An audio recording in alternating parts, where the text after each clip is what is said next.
나는 죽기도 전에 산채로 지옥에 떨어졌다. 백여우 같은 며느리는 살구머니 뒤로 빠지고 아들이 나서면서 전의를 상실했던 것이다. 백여우 같은 것.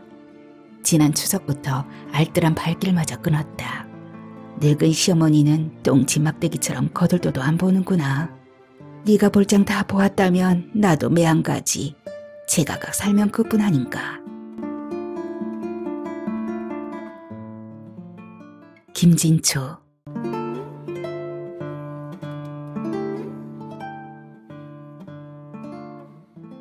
모셔가지도 않고 오지도 않으니 이 노릇을 어쩌면 좋을지 모르겠다. 저는 어디 하늘에서 뚝 떨어졌나. 조상도 모르는 것 같으니라고. 늑마의 화가 꽈리처럼 매달려 있을 줄 모르고 미련하게 살아온 인생이 억울해 환장하겠다. 썩을 것. 연병하다 땀을 낼 것. 한바탕 욕을 퍼붓고 나자 부하가 슬며시 가라앉으면서 구차한 마음이 들어선다.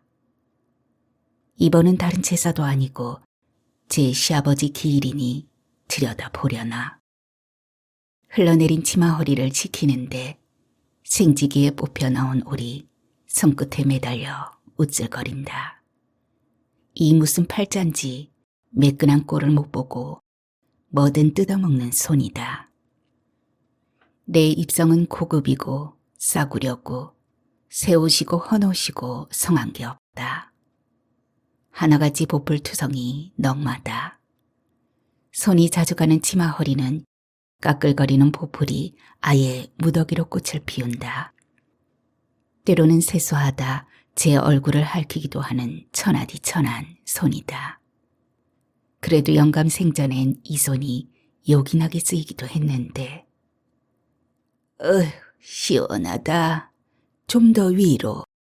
아니, 바른 쪽으로. 옳지, 바로 거기야. 사정없이 벅벅 긁어봐. 영감은 내가 긁어주는 걸 가장 좋아했다. 등 긁는 데는 뭐니 해도 갈퀴손이 최고라면서. 낸들 섬섬옥수가 싫어 이렇게 살았을까. 주인 잘못 만나 비천하게 늙어가는 쪼그랑 손을 쓸어본다. 갈라진 손톱을 잘못 건드렸는지 찌르르 통증이 온다. 남들은 손톱이 약해 갈라지면 매니큐어라도 바르지 내 팔자는 그것도 안 된다. 매니큐어는커녕 흔한 로션도 바를 새가 없다. 밤마다 지쳐 쓰러져 자느라 세수도 건너뛰는 게 예사다. 아침에 얼굴에 찍어 바르면서 손등에 비벼준 화장품도 가게에 나오면 바로 비누질에 싹싹 지웠다. 음식 만지는 손이 가장 주의해야 할 게 바로 화장품 냄새 아니던가. 내 손은 오로지 먹는 데 받쳐졌다. 얼굴로 모자라 손까지 마사지하고 손톱 소재한 뒤 오만 색으로 매니큐어를 바르는 요즘 젊은 것들은 손 모시느라 일을 무서워한다. 손은 먹을 때와 제 치장할 때만 사용한다. 천덕꾸러기 내 손은 어릴 적 풍성함을 들인 게 최고의 호사였는데 부려먹기만 하지 생전가야 대접 한 번 못 받는 주구렁 손이 불쌍하다. 하얀 반달은 언제 사라졌을까? 손톱 반달이 사라진 줄도 모르고 살았다. 그러고 보니 손톱에 끌려 나오던 군살도 보이지 않는다. 젊은 시절엔 손톱에 끌려 나온 군살에 거스러미가 자주 일어 거추장스러웠다. 급한 마음에 잡아뜯으면 생살이 떨어져 종종 피를 보곤 했는데 이젠 떼어낼 거스러미조차 없다. 이게 다 늙어서 그럴 터이다. 손톱이 더디 자라니 끌려 나올 살도 없는 것이다. 손톱을 살펴보다 엄지 손톱에서 실다를 발견한다. 손가락 대장이랍시고 끝까지 홀로 손톱 반달을 붙들고 놓지 않으려 씨름하는 모양이다. 내 팔자만큼이나 딱한 엄지다. 평생 손에 물 마를 날 없이 동동거리며 산 인생이다. 나는 다만 조상을 잘 모시기 위해 게장국을 팔았다. 조상을 잘 모신 덕분인지 자식들도 남부럽지 않게 키울 수 있었다. 게장국을 팔지 않았다면 조상을 잘 모실 수도 자식을 제대로 키울 수도 없었을 터. 이제 와서 나를 탓하는 건 뒷간에서 나올 때의 허세와 다름없다. 다 빨아먹은 아스케키 막대기처럼 미씻은 지푸라기처럼 홀대당하는 신세가 처량하다. 생각할수록 부하가 치민다. 내겐 고마운 가축인 개가 고년에겐 물고 빠는 장난감이다. 장난감은 배가 불러야 가질 수 있는 것. 고년은 처음부터 배가 불렀다. 배녀 같은 것. 그렇게 개가 좋으면 개랑부터 살지. 시집은 뭐하러 왔대? 금쪽 같은 내 아들한테 개 밥벌이 시키려고? 게다가 동물병원은 의료보험도 안 돼 돈이 억수로 든다는데 내 아들이 개 부양하느라 허리 휠 생각을 하면 자다가도 속에 천불이 난다. 어머니 절대 빈곤의 시절에야 어쩔 수 없이 그런 장사를 했다지만 이젠 아범이 곧잘 버는데 그만 손 떼시면 안 될까요? 생활비 넉넉하게 드릴게요. 절대 빈곤이 무슨 신나라 까먹는 소린지 모르겠지만 그따위 유식한 말장난에 눈꼽만치도 놀아날 생각이 없다. 내 아들이 버는 돈 가지고 꼴사납게 생색내며 제세나 하지 마라 백녀 같은 것. 배워서 남 주는 게 선생이고 아들 잘 키워 며느리 주는 게 시어머니다. 그걸 몰라 죽어라 배우고 입에 것 빼서 자식 먹이는 거다. 두고 봐라. 너도 언젠가 발등 찍힐 날 있으리니. 됐다. 얻어쓰는 돈으로는 감질나고 허터증 나서 살림 못한다. 정 그러시면 업종을 바꾸시는 방법도 있잖아요. 삼계탕이나 오리탕. 어허, 드디어 본심이 나왔구나. 백여우의 목적은 내가 일을 그만두는 게 아니었다. 하긴 그 비싼 개를 거두느라 한 푼이 아쉬울 텐데 내게 차려올 돈이 어디 있겠는가. 많이 배워 그런지 그녀는 유식하고 고상했다. 게다가 누가 봐도 천생 여자였다. 바람만 불어도 꺾어질 듯 가녀린 체구에 간질간질한 목소리로 늘 속삭이듯 얘기해 귀를 바짝 기울여야 했다. 속모르는 남들은 며느리를 잘 들여다고 칭찬이 자자하다. 솔직히 걔만 아니면 우리 고부가 불화할 일이 없음을 나도 안다. 그놈의 개 때문에 상극이 되었을 뿐이다. 강아지를 키우는 여자라 엄마가 하는 일을 차마 밝히지 못했는데 나중에 자연스럽게 알 때까지 국밥집을 하는 걸로 해달라는 아들의 부탁을 애초에 들어주는 게 아니었다. 그땐 사람보다 개를 더 위하는 종자가 있을 줄 몰랐다. 이따금 말은 들었지만 설마 했다. 새 며느리는 나와 함께 밥도 먹으려 하지 않았다. 입도 때문에 그러려니 무심히 넘어갔는데 애를 낳고도 여전했다. 어머니도 아시다시피 제가 강아지들을 키우잖아요. 그 애들에게 같은 종족의 시치를 묻혀갈 수는 없어서 그래요. 부디 너그러이 이해해 주셨으면 해요. 체년이나 나나 개 냄새가 나긴 매일 반이었다. 살아있는 개 비린내나 죽은 개의 누린내나 비장파장 아닌가. 며느리는 시어머니가 하는 가게에 얼굴 한번 디밀지 않았다. 그런 주제에 감나라 대추나라 참견이라니 가당키나 한 말인가? 너 뭔가 단단히 착각하는 모양인데 아범 먹이고 가리지고 장가 보낸 거 모두 그 장사한 덕분이다. 알아들어. 하여튼지 그놈의 개 때문에 집안 분위기는 늘 껄끄럽고 아슬아슬했다. 그렇게 불편한 채로 비 좋은 개살구인 며느리를 눈 감아주며 산 건 나도 나대로 참았다는 얘기다.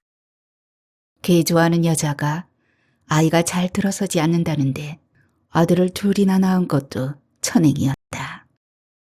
내외가 무탈하게 잘 사니 내 욕심을 접지 않을 수 없었다. 아들까지 낳았을 때야 비로소 방심한 걸 깨달았다. 어머니, 저도 이 사람 생각과 같아요. 그만 접으시고 진돗개 한 쌍 사드릴 테니 마당에 키우면서 말동무도 하시고 지내요. 이젠 개들한테 진빚 갚을 때도 됐잖아요. 전 벌써부터 시작했어요. 속을 놈. 걔한테는 빚이 있고 어미한텐 꿈에도 빚이 없는 모양이로구나. 누군 좋아서 그 짓을 하고 살았더냐.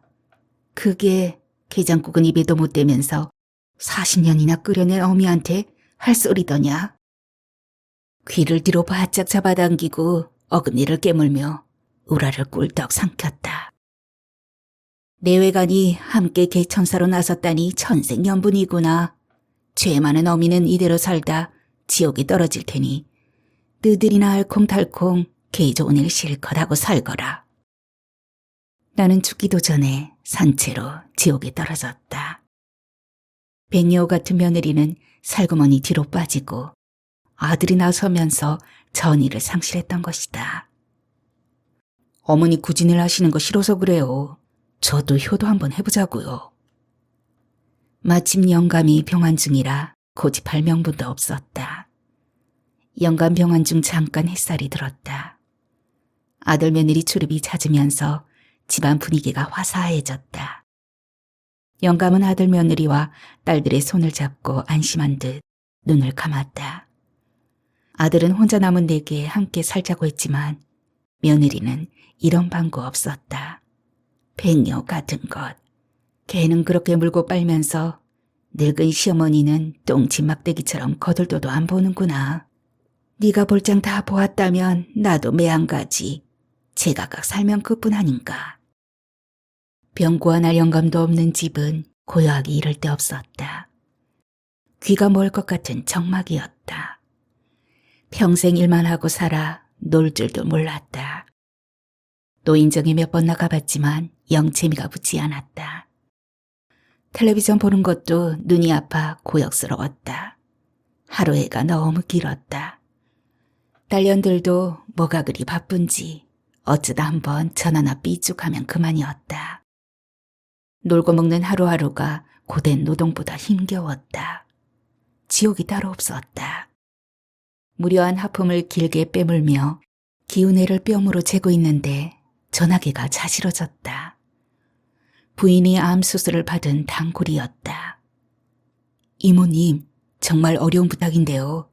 집사람이 그거 한 뚝배기만 먹으면 눈이 번쩍 뜨일 것 같다며 하도 졸라대서요. 어떻게 딱 한 번만 안 될까요? 안 사람을 생각하는 사내의 목소리가 너무나 간절해 외면할 수 없었다. 어쩔 수 없이 집으로 불러들여 쉬쉬하며 먹였다. 입막은 소문이 더 무섭던가. 앞서의 단골들이 무작정 쳐들어와 죽치고 기다렸다. 방향제를 뿌려도 온 집안에서 냄새가 진동했다. 어머니, 저 좀 봐주세요. 하나밖에 없는 며느리가 괴롭다는데 꼭 다시 하셔야겠어요. 대문에 발을 걸친 채 애걸하던 며느리는 지난 추석부터 알뜰한 발길마저 끊었다. 아들놈도 제사 때가 아니면 얼굴조차 볼 수 없다. 영감이 돌아갔으니 이젠 아들놈이 제주 아닌가. 당연히 아들이 모셔갈 줄 알았는데 입도 되지 않았다. 언제 모셔갈 거냐고 물어도 딴청으로 일관했다. 제사상을 다 차려놓으면 늦지막이 왔다가 넙죽 절만 올리고는 밥도 안 먹고 주랭랑을 놓았다. 딸들이랑 사위들도 코를 막고 예만 치른 뒤 꽁무니가 빠지라 달아났다. 제사가 잔치이던 시절이 과연 있었던가 싶다. 늘 그렇듯 제사의 시작은 나박김치 담그기다. 방금 버무린 나박김치를 작은 항아리에 옮겨 담고 약수터에서 길어온 물에 알맞게 간을 해 부은 뒤 깨끗이 빤 행주로 항아리 주둥이를 잘 닦아 모셔둔다. 인절미와 함께 먹으면 목매지 않고 소화도 잘 되는 나박김치다. 무, 오이, 당근과 함께 사과와 신고배를 나박나박 썰어 넣어 시원하고 달콤할 것이다. 한 이틀 실내에 두면 맞춤하게 익으리라. 제사를 지낸 뒤 부엌에 모여 앉은 안악들이 나무새 비빔밥 한 숟갈, 나박김치 한 숟갈 그대로 떠먹으며 새콤한 진저리를 낄낄대곤 했었지. 귀신 쫓는 동지딸 팥죽은 물론 고소한 콩죽, 배틀한 녹두죽, 영양 만점 전복죽과 잣죽 등 온갖 죽에도 나박김치는 최고의 궁합이다. 그러면 뭐하나? 이젠 함께 먹을 사람이 없는데. 제사 지내셨나 보죠? 게장국 먹는 사람들만 호강이다. 아들이고 딸이고 제 어미가 만든 음식엔 무슨 끔찍한 병균이라도 있는지 싸준데도 마다하고 다들 도망치느라 바쁘다. 백여우 같은 며느리가 어떻게 꼬드겼는지 딸년들도 모두 애완견인지 뭔지 손바닥만한 개들을 기르고 있다. 요샌 어떻게 된 세상이 애완동물 하나 기르지 않으면 미개인 취급이다. 늙은 부모는 홀대하면서 개들만 끼고 돈다. 모르긴 몰라도 개들한테 드리는 돈과 정성의 절반만 부모에게 쏟아도 효자소리 들을 게다. 하긴 나부터가 개만도 못한 인생이다. 자식 넷에 그 짝까지 합치면 손자 빼고도 도합 8인데 자식들 낯짝 보기가 하늘의 별따기다. 잘난 개들 먹이고 씻기고 간식 주고 운동시키고 기생충약 먹이고 예방접종한다고 야단을 떠니 말세는 말세다. 인간 세상이 어쩌다가 개판이 되었는지 모르겠다. 어디 개뿐인가? 도마뱀, 비당구렁이, 여우, 거북이, 쥐 가리는 것 없이 키우는 요지경 세상이다. 사방 탁자에 오두만이 놓인 나박김치 항아리를 물끄러미 바라본다. 이틀 후면 돌아간 영감 기일이다. 옥춘, 한과, 포 따위에 마른 채수는 미리 사다 놓았다. 내일은 정거리와 고기, 나무새 그리고 과실을 사오면 될 것이다. 자식들이 채수를 장만하지 않으니 영감에게도 자식이 없는 거나 진배 없다. 마누라 극성에 자식을 잃었나 싶자 돌아간 영감에게 미안하다. 어쩌자고 내 꿈은 그리 황당했을까. 어려서부터 제사 많은 집 장손에게 시집가는 게 꿈이었으니 별나긴 했다. 1년 내내 제사 한 번 안 지내는 우리 집은 늘 초라했다. 밥상도 초라하고 분위기도 초라했다. 나는 옆집을 동경했다. 옆집은 종갓집이라 보름이 멀다 하고 제사를 모셨다. 친척은 물론 이웃들까지 모여 일손을 도왔다. 대낮부터 엎어놓은 소댕에 지짐질하고 장정들은 김이 모락모락 나는 인절미 떡매를 치며 알통을 꿈틀댔다. 아이들은 덩달아 짓이나 그 집 주변에서 술래잡기를 하며 콩고물이나 팥고물을 훔쳐먹었다. 아이들은 밤늦도록 그 집을 떠나지 못했다. 제사가 끝나면 과방에서 떡과 약과 산자, 옥춘, 밤, 대추 따위를 양이 봉지에 싸서 하나씩 나눠주기 때문이었다. 그때는 제사도 동네 잔치였다. 할아버지도 아버지도 지차라 우리 집은 물론 큰 집에도 제사가 없었다. 명절에도 차례를 안 지내니 쓸쓸하기 짝이 없었다. 추석에는 송편, 설날에는 떡국이 전부였다. 설을 보름쯤 앞두고 동네 어귀까지 단내를 풍기며 엿을 고지도 강정을 만들지도 않았다. 설에 세배를 다니면 차례 지내는 집은 나오는 음식부터 달랐다. 비록 아이들이라 해도 화로에 노릇하게 구운 인절미와 잡채, 단술, 갖가지 강정 등을 내왔다. 우리 집은 애들이 세배를 오면 겨우 눈깔 사탕이나 쥐어주었다. 명절 때면 우리 집이 동네에서 가장 가난했다. 엄마, 우리도 제사 지내면 안 돼? 엄마는 혀를 차며 머리를 쥐어박았다. 으이그, 아버지나 엄마가 죽어야 되는데 그럼 이 애미 들어 죽으라 말이냐? 그때부터 나는 종갓집에 시집가는 꿈을 꾸었다. 종갓집은 항상 먹을 것이 넘쳐나고 사람들이 북적대는 줄 알았다. 3대 봉사를 하는데도 시댁은 떼거리가 부족했다. 없는 집 제사 돌아오듯 한다는 말이 실감났다. 신바람 나는 제수 준비는 그야말로 철없는 꿈에 불과했다. 내가 팔 걷어붙이고 돈벌이에 나선 건 푸짐한 제사상을 위해서였다. 잔치를 벌이고 싶어서였다. 초라한 제사상엔 꼬이는 친척도 없었다. 어릴 적 옆집처럼 제사꾼들에게 융숭하게 대접하고 구미구미 싸서 들려 보내고 싶어졌다. 마침 장터의 자리가 하나 나서 빚을 얻어 게장국집을 차렸다. 아범이 태를 목에 걸고 태어나 부처님 전에 이름을 팔았는데 게장국이라니 당치도 않다. 부정 타서 안 된단 말이다. 매 한 주발에 갱 한 대접이라도 정성만 기울이면 된다며 시어머니가 길길이 뛰었지만 나는 꺾이지 않았다. 게장국을 즐기는 친정아버지가 똥개를 키워 조달했고 남편은 식당을 돌며 짬밥을 얻어날랐다. 묵지 않고 풀어 키운 똥개는 육질이 여물었다. 몇 해가 지나도 집안에 병고가 없자 시어머니도 이따금 가게에 나와 설거지를 도왔다. 입맛 까다로운 친정아버지 조언 덕분에 어설픈 솜씨에 내공이 쌓이면서 단골이 늘었다. 병치레 끝에 왔던 손님들이 뭔가 효험을 받는지 자랑스레 손님을 달고 왔다. 폐병인 이게 직방이야. 자, 내 얼굴 봐. 혈색이 돌지? 내복약만 가지고는 이렇게 빨리 회복될 수 없다면서 의사도 놀라더라고. 환자들은 일반인보다 비위가 약했다. 된장과 생강으로 누린내를 잡고 알커피로 고기 색깔을 맛깔스럽게 물들였다. 부추, 깻잎, 미나리 등의 야채를 푸짐하게 넣어 잡내도 잡았다. 게장국집 덕분에 나는 원을 풀었다.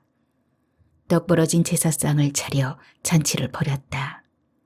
개가 마련한 잔치이기도 하고 내가 마련한 잔치이기도 했다. 고기를 만지면서 나는 항상 고맙다고 치사를 했다. 너처럼 모든 걸 바치기가 쉽지 않은데 참 대견한 짐승이구나. 어차피 바친 목숨 필요한 사람들이 너를 귀히 먹도록 하마. 굳이 나른 개 누린 내가 무섭게 내려앉아 바람이 불어도 가시지 않았다. 그래도 나는 얼굴 한번 찡그리지 않았다. 그건 온몸을 보시하는 개에 대한 예의가 아니었다. 북극 어디선가는 불곰을 잡으면 누가 죽였는지 모르게 하기 위해 풀로 귀를 막고 입에 재갈을 물린 뒤 눈을 감긴다고 들었다. 그리곤 곰의 머리를 집안에 걸어두고 딸로 삶는다던가.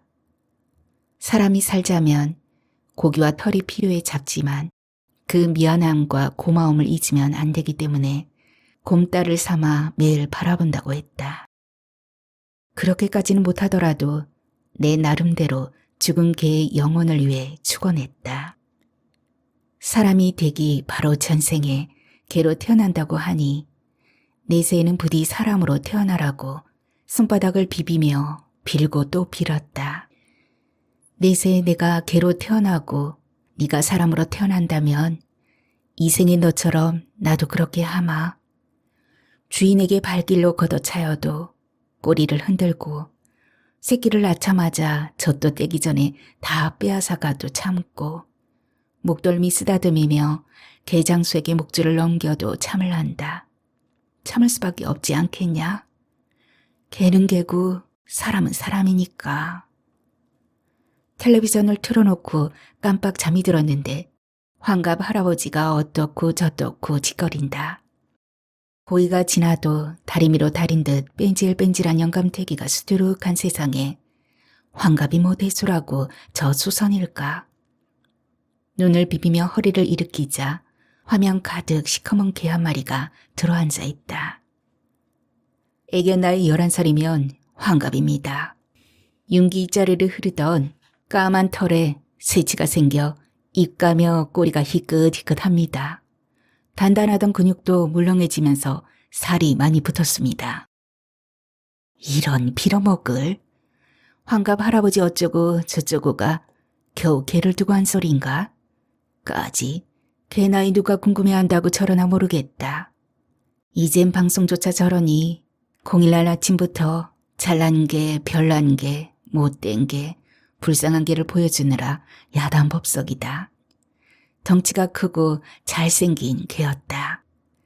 개는 얌전히 앉아 피를 뽑고 있었다. 주사기에 매달린 비닐 주머니에 시뻘건 피가 채워지는 중이다. 나도 모르게 이맛살이 찌푸려졌다. 또 어떤 미친 것이 병든 개 살린답시고 피검사를 하는가 싶어서였다. 누군지 몰라도 개는 조금만 아파도 기겁을 해서 응급실에 데려가고 시부모가 아프면 들여다보지도 않을 화상일 게 뻔했다. 채널을 돌리려는데 리모컨이 어디로 달아났는지 보이지 않는다. 우선 뒤가 급해 화장실로 향한다. 아침에 봄동을 버무려 뜨거운 밥과 함께 먹었다. 매운 일기에 얼었다 녹았다 마디게 자라 그런지 가시 얇고 질겼다. 김장김치가 질릴 이맘때면 입이 먼저 풋내를 그리워해 봄동을 찾는다. 겨울이 지칠 즈음 만개하는 봄동은 채소가 아니라 꽃이다. 접시보다 크게 몸을 연 꽃이다. 동백이나 복수초를 앞지르는 연두빛 꽃이다. 꽃은 꽃이로되 대바라진 꽃이다. 남들은 옷을 겹겹이 껴입고도 모자라 턱까지 옷깃을 여미는데 부끄러운 줄도 모르고 쏙쏙들이 가랑이를 드러낸 채 발랑 낮아빠진 꼴이 좀 민망하긴 하다. 그러나 어쩌랴. 칼바람 피할 곳이 땅바닥밖에 없어 키를 낮추고 몸을 펼친 건데 그렇게라도 몸을 활짝 열어야 짧은 겨울 햇살을 받아내는 딱한 운명인데 그런 봄동을 천하다 나무랄 수는 없는 일. 꽃보다 어여쁘다며 덕담이나 늘어놓을 수밖에. 연두색 꽃잎을 손으로 뚝뚝 끊어 겉절이로 묻히니 참기름 입혀진 풋내가 바짝 입맛을 당겨 밥을 한 주걱 더 퍼다 먹었는데 그게 화근이었나 보다. 아랫배를 움켜쥐고 변기에 덜퍼덕 엉덩이를 앉힌다. 아랫배가 뒤틀려 진땀이 흐른다. 입맛 당긴다고 마음껏 먹는 건 젊은 것들 특권인데 깜빡했다. 입이 달다고 더 먹어도 입맛 없다고 건너뛰어도 안 되는 나이 아니던가. 쏴. 변기물 쓸려 내려가는 소리가 시원하다 싶은 순간 아차했다. 뒤를 봤어야 하는데 또 잊어먹었던 것이다. 뒤를 본 뒤 그것을 살펴봐야 속사정을 알 수 있는데 수세식이 되고 나서는 어디 뒤볼새가 있어야죠. 본다 한들 물에 굴절돼 실물이 제대로 보이지도 않고 말입니다. 맞아. 요새 사람들은 앞만 보고 달리느라 도통 뒤를 보지 않는 게 문제야. 손님들의 대화를 들으며 고개를 끄덕였다. 뱃속 사정이 어떤지는 뒤를 봐야 한다. 푸세식 시절에는 내 뒤에서 떨어지는 물건이 굵은지 가는지 수박씨가 나오는지 외씨가 나오는지 곱똥인지 피똥인지 훤했는데 요즘은 드립다 처먹기만 할 뿐 뒤는 관심 없다. 들어가는 구멍보다 나오는 구멍이 더 중요한데 다들 그걸 잊었다. 나부터도 뒤를 보면 무심코 변기물부터 내려 뒤 보기가 여의치 않다. 길을 가다가도 급하면 외진 덤불 속에 들어 뒤를 보던 시절이 그립다. 그때야 어디 뒤만 보았는가? 앞도 보고 옆도 보고 두루두루 살펴보며 한가하게 대지에 걸음을 주곤 했는데 어쩌면 나는 뒤를 보는 게 두려워 불어 안 보는지도 모르겠다. 뒤를 봤다가 불길한 징조를 발견할까 겁을 먹어서 그러는지도. 시원하게 나오지 않고 지질지질 끊어지며 뱃속만 휘저 쉬 일어날 수 없었다. 엉덩이가 저리도록 앉아있다 나오는데 텔레비전은 아직도 그 개를 붙들고 있다. 6년간 마약 탐지견으로 활동하다 은퇴하고 공혈견으로 산 지 3년이 되었습니다. 마약 탐지견은 예방접종과 건강관리를 잘해 공혈견으로 적격이라고 합니다. 공혈견은 매달 300cc 체열을 합니다. 때문에 고단백 식품을 잘 먹여 몸에 살을 찌웁니다. 사람은 기민머리부터 쇠는데 개는 주둥이부터 쇠는가? 뾰족한 주둥이에 희끗거리는 새치가 눈에 들어온다. 개털이 센 건 처음 보았다. 내가 본 똥개들은 성견이 되면 바로 식탁에 올라와 미처 새치가 날 새도 없었을 것이다. 저 개를 보니 오래 사는 게 좋을 것도 없지 싶다. 잘 먹고 제대로 관리받으며 살았지만 개답게 살았다고 볼 수 없다. 마약 탐지견이 되느라 냄새 맡는 훈련을 혹독하게 받았을 테고 사람들 붐비는 공항에서 킁킁대며 온갖 짐꾸러미나 뒤지다가 늙어서 후각이 망가지자 피 뽑는 공혈견으로 자리를 옮겼다. 사람을 위해 대견하게 살긴 했으나 그 또한 저 개의 뜻은 아니었을 게다. 사료에 참치 듬뿍 섞어 잘 먹여 살찌우는 것도 목적이 있어서다. 저 개가 죽을 때까지 피를 뽑아낸다면 차라리 일찌감치 해장국이 되는 게 낫지. 그게 더 가혹한 일 아닐까? 휴, 다행이다. 이제 입양을 간다고 한다. 드디어 피 뽑는 개에서 해방이 되는 것이다. 소식을 듣고 공항에서 마약 탐지를 함께 했던 사내가 입양 가기 전에 그 개를 만나러 왔다. 공혈견으로 산 지 벌써 3년이라는데 겨우 이제 오다니 사내가 밉살스럽다. 방송을 타니까 얼굴을 내미나 싶어서다. 사내는 자기를 못 알아볼까봐 불안한 눈치다. 잠시 냄새를 맡으며 주춤대더니 방정맞게 꼬리를 흔들며 공중공중 사내에게 뛰어오른다. 사내 얼굴이 환하게 밝아진다. 3년 세월을 건너뛰는데 단 3초나 걸렸을까? 속없는 그 개가 밉다. 바보 같은 것. 그러니 너는 별 수 없이 개인 거야. 괜스레 심사가 사나워진다. 입양을 앞두고 목욕을 한다. 하얀 가운을 입은 남자가 샤워기를 들이대고 씻긴다. 코 버리고 피 빼앗긴 뒤 다 늙어서야 얻은 자유다.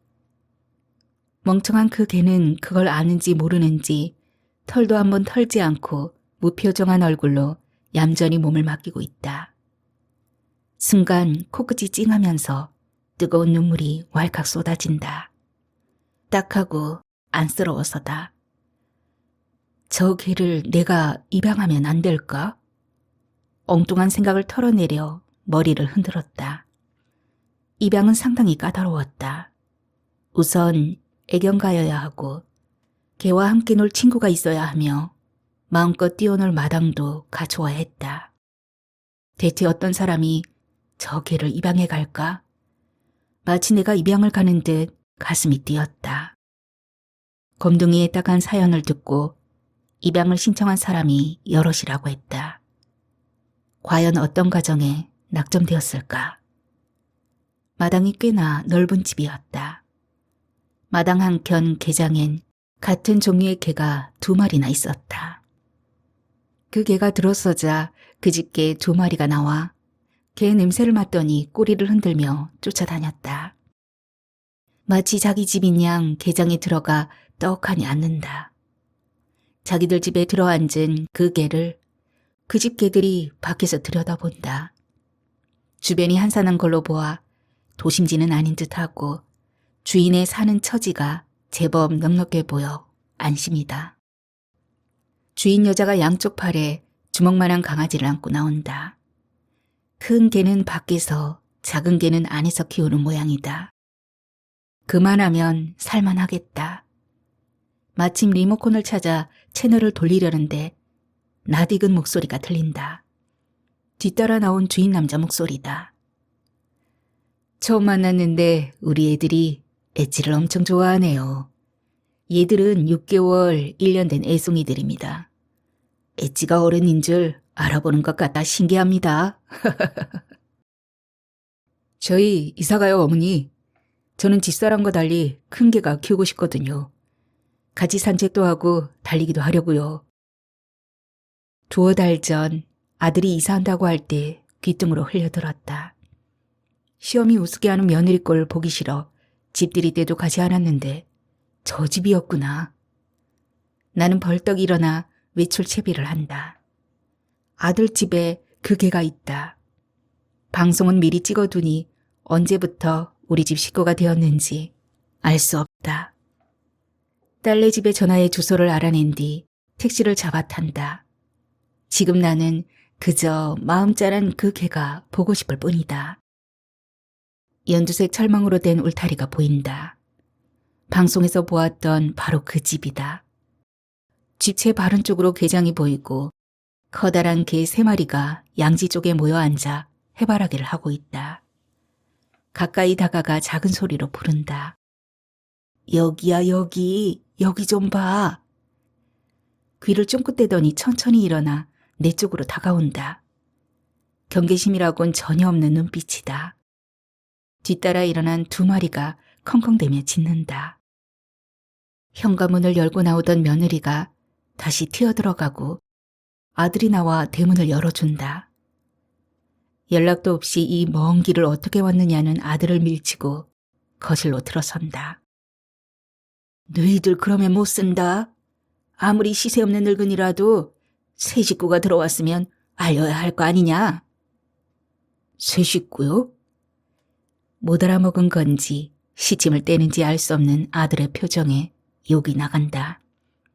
저런 맹추 같은 놈, 저 바깥에 있는 그 개 말이다.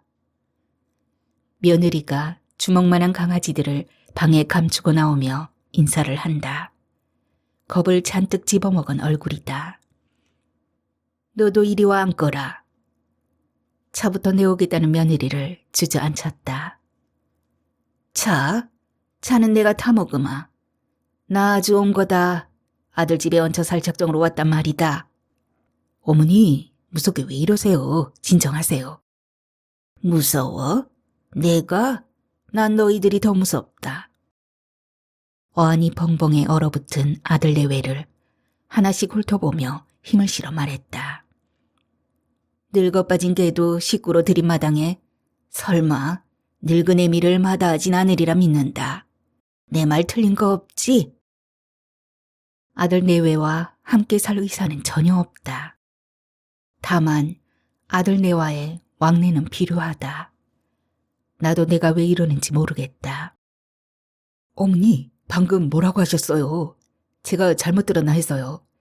엣지를 식구라고 하신 거 맞나요?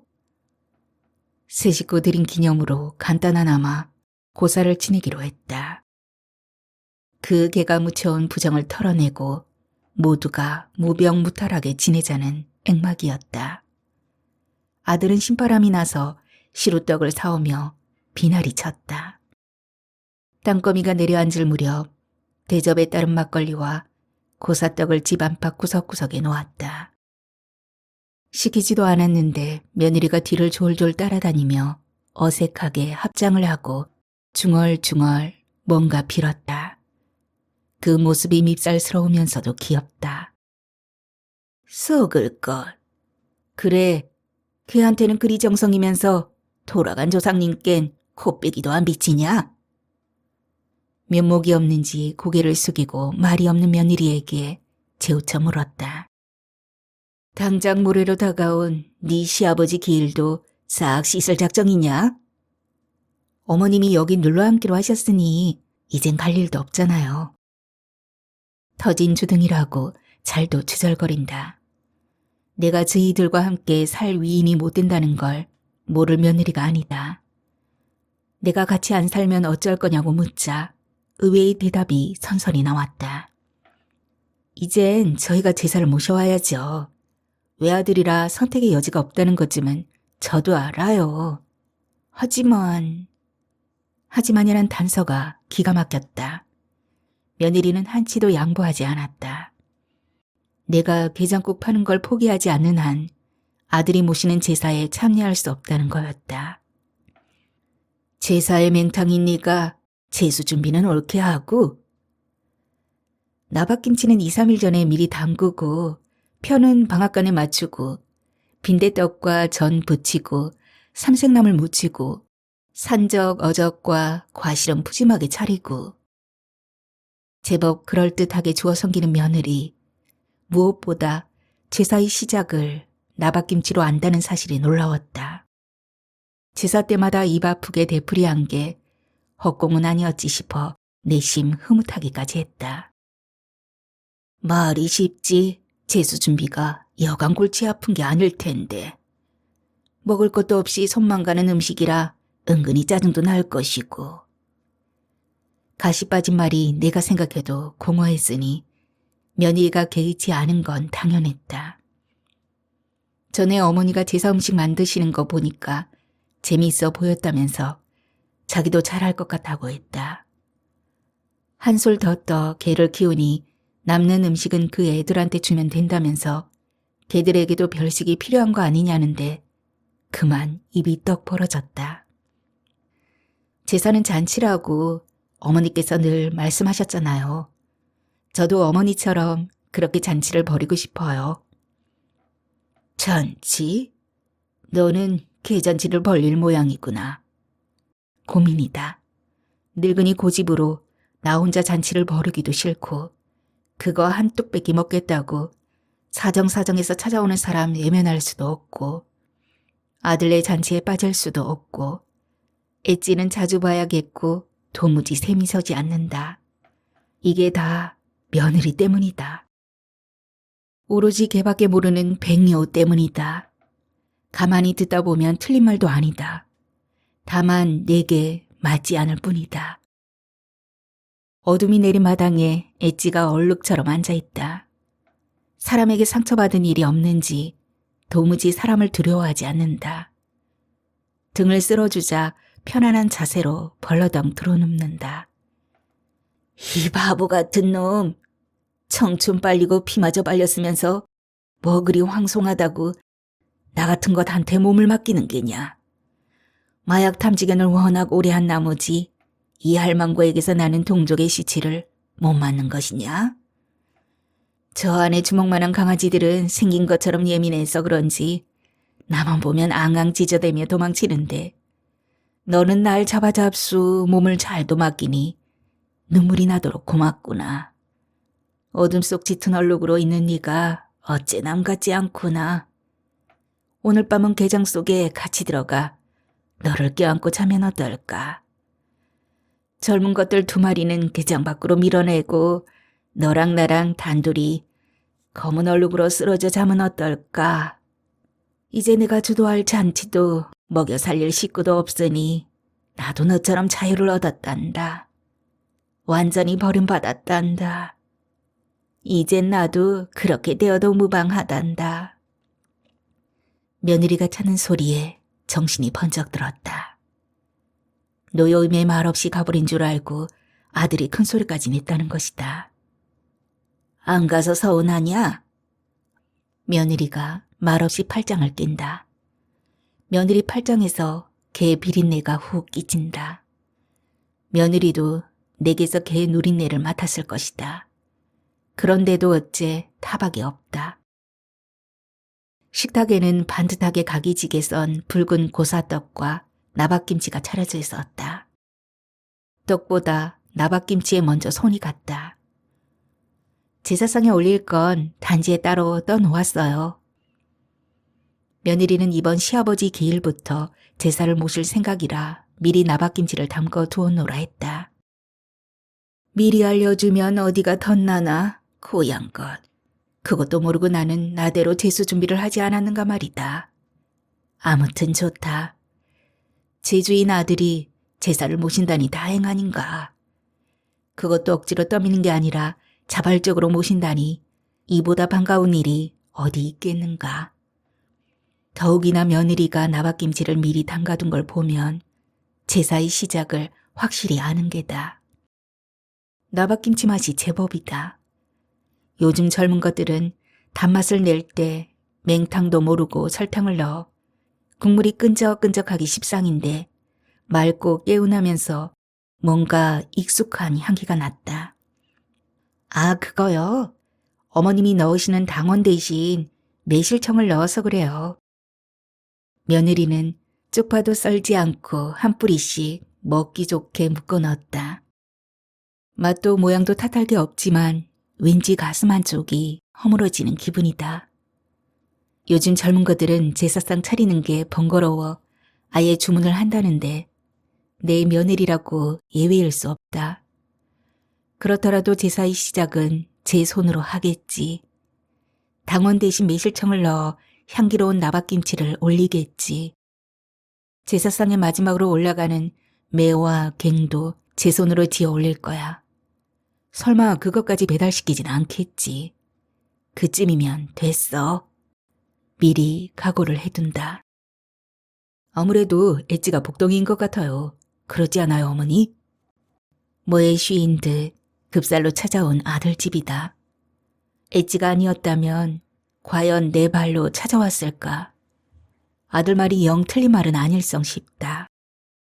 하지만 입이 깔깔하게 엣지는 또 뭔가 이름이 영 마땅치 않다고 투덜대자 아들의 비위를 맞춘다. 새로운 견생이 시작되는 시점이니까 새 이름으로 바꾸는 것도 나쁘지 않겠네요. 며느리는 군말 없이 내 손을 들어 검둥이로 하자 했고 손자들은 깜시가 어떠냐고 했다. 그런데 엣지가 무슨 뜻이더냐? 오늘따라 아들이 입안의 혀처럼 말을 잘 듣는다. 어머니도 가오 잡는다는 말은 아시죠? 그 비슷한 말인데요. 폼나게 각을 잡는다는 뜻이에요. 바로 여기 있네요. 반듯하게 각이 잡힌 이 고사떡 같은 거죠. 네모 반듯하게 각을 잡는다. 크고 나쁘지 않군. 팥고물을 넉넉히 둔 시루떡을 물끄러미 바라보다 눈을 들었다. 니들도 알다시피 그놈이 얼마나 고단하게 살았냐. 이름을 바꾸면 새삼 애먹을 터 그대로 두는 게 좋겠구나. 폼나게 각 잡고 살던 놈을 평범한 그 개로 깎아내릴 순 없었다. 엣지, 엣지, 엣지. 그 이름을 입에 붙이려 입술을 달싹인다. 엣지 덕분인지 본래부터 예정된 건지 몰라도 제사의 시작을 아는 며느리가 자청해서 제사를 모시겠다니 큰 걱정은 덜었다. 이제 게장국이 절실한 사람들을 외면할지 말지만 숙제로 남았다. 나는 아직 그 결정을 내리지 못하겠다. 다시 마당으로 내려선다. 엣지를 보기 위해서다.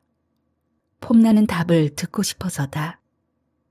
며느리 때문에 아들을 찾아가게 될 줄 꿈에도 몰랐다. 역시 며느리는 며느리다. 한밤중에 시어미가 아들을 찾아가게 만드니 말이다. 바람이 분다. 휘영청 중천의 뜬 달 아래 짧고 희미한 내 그림자가 일렁인다. 매운맛이 빠진 바람에 언뜻 매화꽃 향기가 실려온다. 이 집 어디쯤 매화나무가 있는가 보다.